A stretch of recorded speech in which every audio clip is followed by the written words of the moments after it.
اعوذ باللہ من الشیطان الرجیم بسم اللہ الرحمن الرحیم۔ السلام علیکم۔ میں سید زاہد بخاری آپ کے پاس آج پھر حسب وعدہ قرآن و حدیث کی روشنی میں زندگی کا نیا اسلوب بتانے اور نئے راستے اللہ کی حکم کے مطابق دکھانے کے لیے حاضر ہوا ہوں۔ اور جیسے میرا وعدہ ہے کہ ہماری زندگیوں میں جو ہونے والے مسائل ہیں اور جو آنے والے مسئلے ہیں ان کے حل کے لیے میں کوشش کروں گا کہ قرآن و حدیث کی روشنی میں آپ سے ہمیشہ بات کروں، کیونکہ باقی باتیں عام جو باتیں ہیں جو روز کے مسائل ہیں ان پہ ڈسکس نہیں کی جاتی، اور باقی باتوں پہ مولانا حضرات اور مولوی اور دوسرے بھی جو ہیں اور دکانیں بہت سی کھول کے بیٹھے ہیں کہ جس سے سیدھا رستہ ہی لوگوں کو سمجھ نہیں آتا۔ تو میں نے اس روز آپ سے اپنے ویڈیو میں معراج النبی کی آپ سے تفصیلات شیئر کی تھیں۔ آج میں اس میں رسول پاک کو ملنے والے دوسرے تحفے کا، پہلا تحفہ تو نمازوں کا تھا، آپ کو یاد ہوگا کہ 50 نمازیں اللہ پاک نے آپ کو تحفے پہ بھیجی تھی رسول پاک کے ذریعے، اور 5 جب ہم ادا کرتے ہیں تو 50 کا ثواب پاتے ہیں، اور معراج المومنین ہے، یہ سب آپ کو پتہ ہے۔ تو آج میں دوسرا تحفہ جو مبارک ہو آپ کو، یہ دوسرا تحفہ بھی، جو 3 تحفے ملے تھے ان میں آج میں دوسرے تحفے پہ آپ سے بات کروں گا۔ یہ ہیں جناب، سیدھے قرآن پاک پہ چلتے ہیں، سورہ بقرہ کی آخری 2 آیات۔ ساری دعائیں ہیں، سننے والی ہیں، پڑھنے والی ہیں، سمجھنے والی ہیں، اور بس پھر آپ اس پر عمل کرتے جائیں، ان کو پڑھتے جائیں، بلکہ ان کو اگر یاد کر لیا جائے تو زندگی کا ایک اثاثہ ہے، دنیا و آخرت کا ایک اثاثہ ہے۔ تو میں سیدھے ہی وہیں چلتے ہیں۔ پارہ ہے تلک الرسل، اور یہ دیکھیے، اور سورہ ہے بقرہ، سورہ 2 ہے یہ قرآن پاک میں، اور آخری اس کی 2 آیات ہیں۔ جی میں آپ کے سامنے تلاوت کیے دیتا ہوں۔ اعوذ باللہ من الشیطان الرجیم، بسم اللہ الرحمن الرحیم۔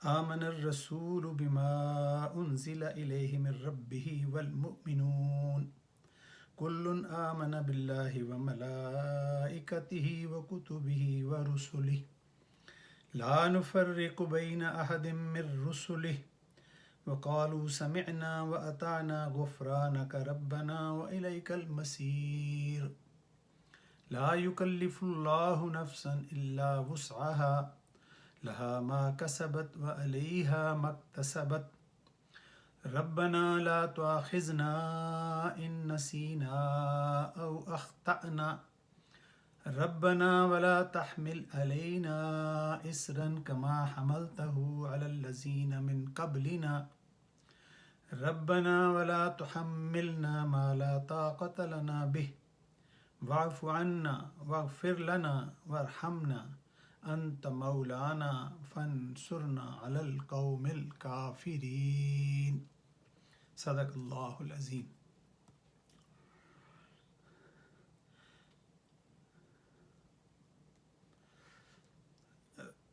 رسول اللہ اس کتاب پر جو ان کے پروردگار کی طرف سے ان پر نازل ہوئی ہے ایمان رکھتے ہیں، اور مومن بھی سب اللہ پر اور اس کے فرشتوں پر اور اس کی کتابوں پر اور اس کے پیغمبروں پر ایمان رکھتے ہیں، اور کہتے ہیں کہ ہم اس کے پیغمبروں میں سے کسی میں کچھ فرق نہیں رکھتے، اور اللہ سے عرض کرتے ہیں کہ ہم نے تیرا حکم سنا اور قبول کیا۔ اے اللہ، ہم تیری ہی بخشش چاہتے ہیں اور تیری ہی طرف لوٹ کر جانا ہے۔ اللہ کسی شخص کو اس کی طاقت سے زیادہ تکلیف نہیں دیتا۔ اچھے کام کرے گا تو اس کو ان کا فائدہ ملے گا، اور برے کرے گا تو اسے ان کا نقصان اٹھانا پڑے گا۔ یہ جو آیات رسول پاک صلی اللہ علیہ وسلم کو دی گئی ہیں یہ ڈیکلیریشنز ہیں، اصل میں تحفہ جو دیا گیا ہے نا۔ باقی تو ہر قرآن کا ہر لفظ، ہر جو نقطہ بھی ہے وہ آپ کے لیے شفا اور ہدایت ہے، پڑھنے کے قابل ہے، سمجھنے کے قابل ہے اور اس پہ عمل کرنے کے قابل ہے۔ تو دیکھیں نا، اے پروردگار ہم سے بھول یا چوک ہو گئی ہو تو ہم سے مواخذہ نہ کیجو۔ اے اللہ ہم پر ایسا بوجھ نہ ڈالیو جیسا تو نے ہم سے پہلے لوگوں پر ڈالا تھا۔ اے اللہ تجھے جتنا بوجھ اٹھانے کی ہمیں طاقت نہیں، اتنا ہمارے سر پر نہ رکھنا۔ اور اے اللہ ہمارے گناہوں سے درگزر کر اور ہمیں بخش دے اور ہم پر رحم فرما۔ تو ہی ہمارا مالک ہے اور ہم کو کافروں پر غلبہ عطا فرما، فتح عطا فرما۔ ما علینا الا البلاغ۔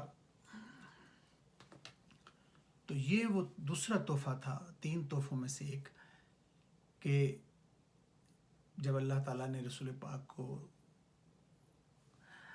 اپنے پاس معراج مبارک کے لیے اپنے پاس بلایا، اور اس کی تفصیل پوری قرآن پاک میں ہے، انشاءاللہ اس پہ بھی ڈسکس ساتھ ساتھ کرتے رہیں گے، تاکہ چھوٹے چھوٹے حصوں میں اس لیے کرتا ہوں تاکہ آپ کو سننا اور بیٹھنا آسان رہے۔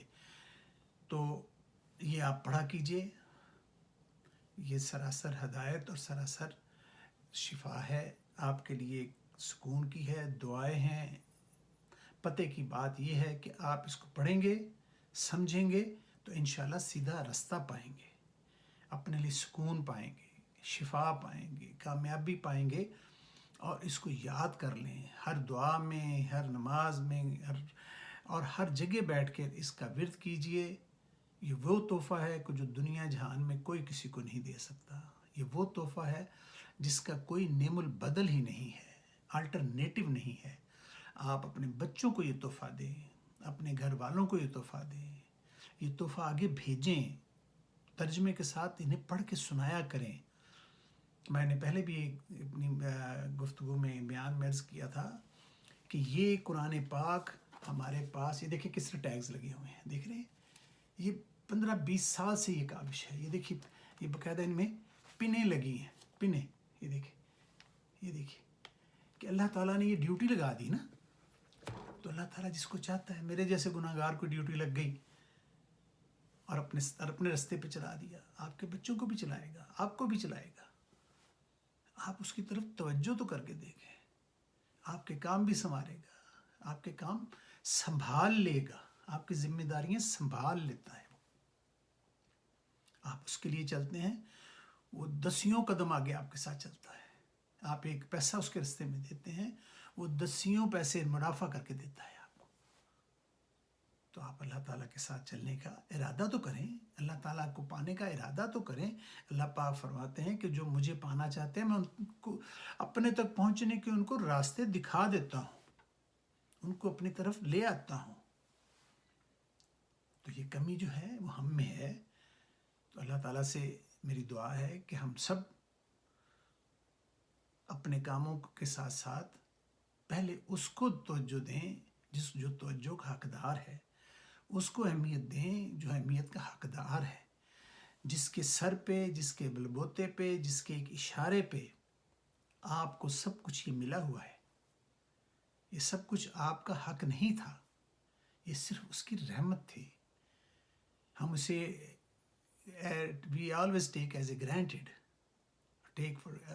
تو یہ ہماری بدقسمتی ہے کہ ہم اس کی رحمت کو، اس نے جو ہماری رسی دراز کی ہوئی ہے، اس سے ہم اس کو سمجھ رہے ہیں کہ یہ شاید ہمیشہ کے لیے ایسا ہے۔ تو خدا را اس غلط فہمی سے باہر نکلیں، آپ کا کچھ بھی نہیں ہے، یہ سب اس کا ہے جو اصل مالک ہے۔ مجھے اور آپ کو اس دنیا نے صرف بھول چوک میں اور بھول بھلائیوں میں ڈالا ہوا ہے، اور اس کو اب ہم سب کو اس کی یاد سے غافل کیا ہوا ہے۔ یہ سب شیطانی کام ہے کہ 2 منٹ یہ بیان میرا سننا ہوتا ہے تو الجھن ہو رہی ہوتی ہے کہ اتنا لمبا بیان کیوں ہے، دوست کئی دفعہ کہتے ہیں۔ مگر 3-3 گھنٹے کی جب وہ موویز دیکھتے ہیں، سارا دن ٹک ٹاک کرتے ہیں، سارا دن اور جو کام کرتے ہیں، جن کا حاصل شام کو اور زندگی کے اخیر میں کچھ بھی نہیں ہے۔ یہ جو ٹائم آپ یہاں پہ دیں گے یہ انویسٹمنٹ ہے آپ کی، یہ دگنی چگنی ہو کے آپ کو واپس ملنی ہے. تو اپنا ٹائم، اپنا وقت بہت قیمتی ہے، اس کو اللہ کے لیے بھی انویسٹ کرنے کی عادت ڈالیں، اللہ کے ساتھ چلنے کے لیے عادت ڈالیں، اللہ کے حکم ماننے کی عادت میں بھی تھوڑا سا ٹائم دیں. اللہ تعالیٰ آپ کو اور مجھے اس دنیا کی مصیبتوں سے بچائے رکھے اور اپنا راستہ دکھائے. اللہ حافظ.